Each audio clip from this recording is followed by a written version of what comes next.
തിരുവനന്തപുരം പാലോട് വിവാഹ വാഗ്ദാനം നൽകിയും ജോലി വാഗ്ദാനം ചെയ്തും സ്ത്രീകളെ ലൈംഗിക പീഡനത്തിനിരയാക്കിയ പ്രതി അറസ്റ്റിൽ. മടത്തറ സ്വദേശി സജീവാണ് അറസ്റ്റിലായത്.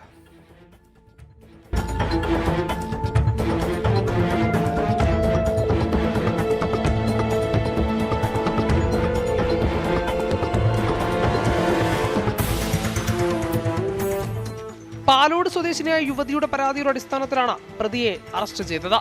വിവാഹ വാഗ്ദാനം നൽകി യുവതിയെ ബലാത്സംഗം ചെയ്തുവെന്നാണ് പരാതി. കൂടാതെ പ്രതിയുടെ കൈവശമുണ്ടായിരുന്ന യുവതിയുടെ നഗ്നചിത്രങ്ങൾ കാണിച്ച ഭീഷണിപ്പെടുത്തുകയും തുടരെ ലൈംഗിക പീഡനത്തിന് ഇരയാക്കുകയും ചെയ്തുവെന്നും പരാതിയിലുണ്ട്. ഇതിന്റെ അടിസ്ഥാനത്തിലാണ് പോലീസ് കഴിഞ്ഞ ദിവസം രാത്രിയിൽ സജീവനെ അറസ്റ്റ് ചെയ്തത്. പ്രതിക്കെതിരെ ലൈംഗിക പീഡന പരാതിയുമായി കൂടുതൽ സ്ത്രീകൾ രംഗത്തെത്തി.